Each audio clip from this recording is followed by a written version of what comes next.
how did this even come about? Just let's even just start there. How did this project come about? Yeah, it took us a long time. It took us 7 years to make. So we started in 2016, and it's very roughly based off my own story.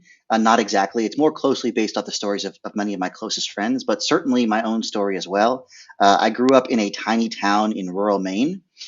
So my parents, my mom, I was telling you, my mom was from Wisconsin, my dad's from Philadelphia, and but they were kind of hippies and they wanted to live in the middle of the woods, so they brought me to rural Maine, and I was one of the few Jewish kids in my high school, and I also I realized that I was queer when I was 15. I fought it for a very long time. Of course, I didn't accept it. as we usually do when we Yep. first Yep. find those things out. Yeah, Yes. yeah. But as a young person, I didn't. It was very difficult for me to form a positive identity because I was made fun of for being Jewish. I experienced. I grew up in like Trump country, so it was like it was like 20% hippies, which was great, and then like 80%. Trump folks, and that was the dominant culture in my public high school. And so, Wow. both being one of the few Jewish kids, and then also realizing at a very young age that I was queer, I later came out as bi and trans and stuff. It took me a very long time. It was very hard for me to kind of find a positive identity.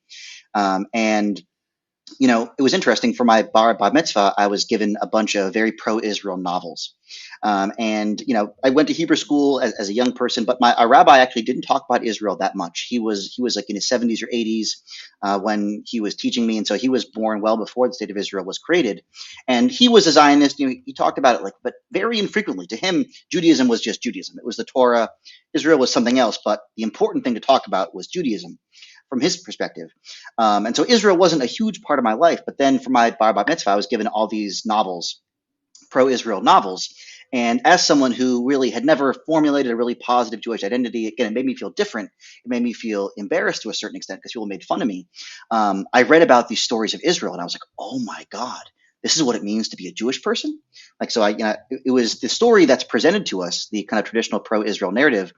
It makes Israel seem absolutely incredible, right? It Mm-hmm. basically is, Mm-hmm. it's the light at the end of the tunnel after millennia and centuries of anti-Semitism. My family fled violent anti-Semitism around 100 years ago in Eastern Europe. Israel is seen as, the saving grace. It's finally, after all this oppression, we finally have our own state. And we Mm-hmm. finally have redefined ourselves and created this brand new Jewish identity, and we're returning to our homeland, right? It's the narrative that's given to you, and so it's an amazing narrative, especially as a young person. It's like, oh my God, I can be part of this. I can be part of this rebirth of the Jewish people, and I can be part of kind of creating, and being part of this amazing renewal. And so for a couple of years in high school, I became an ardent, Zionist, as pro-Israel as you can get. I began wearing a Star of David necklace around my neck. It became my way of connecting to Judaism. It really became my way of feeling like I was part of a community because I wasn't part of a big Jewish community. It made me feel connected. Absolutely. And then, yeah, and then my senior year of high school, you could do it. My random public high school in rural Maine. You could do an independent study, and I had this truly amazing teacher who the film is partly dedicated to. And I was going to do an independent study on the history of Israel. And you made a documentary at the end of it. I've been doing documentary stuff as an amateur for a very long time, and I was going to do one on the So history of you're Israel. saying that was a part of one of the assignments at the end of it was to make sort of a documentary? Exactly. And so the goal going into the independent study was to make obviously a very pro-Israel documentary about the history of Israel.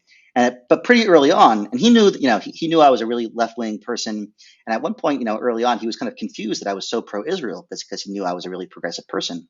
And he was neither Jewish or Palestinian. So at one point early in the year, he asked me, he said, do you know anything about Palestinian history? And Mhm. No, I wait, said, so no. who was this that asked you this? It was just this truly amazing teacher I had So this in was my the teacher of your independent study yeah, at my public high school, of random your public public high high school, and school. he Okay. changed my life in Wow. profound ways. Because I said no, because the narratives that we read never talk about Palestinians.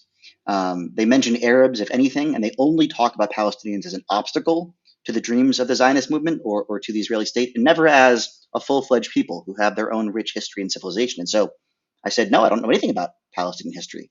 So over this course this year, he gave me all these amazing history books, both by Palestinian authors as well as left-wing Israeli authors, that talk openly about the Nakba and the occupation.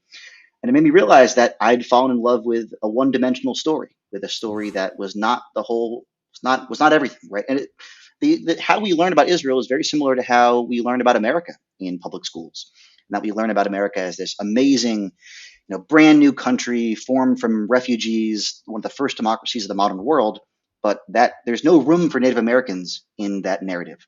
And similarly, there's no room for Palestinians in the traditional pro-Israel narrative. So I became Right. fascinated by why I'd fallen in love with that narrative that's so obviously erased the Palestinians.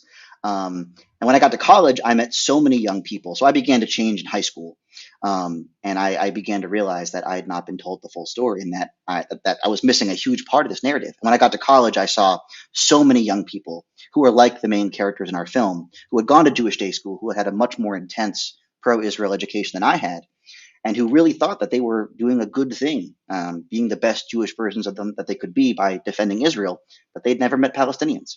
And I saw what happened over and over and over again when young Jewish students met Palestinians. And to their credit, I saw that they listened. And I began to see almost all the pro Israel leaders on my campus begin doing work for pro Palestinian human rights.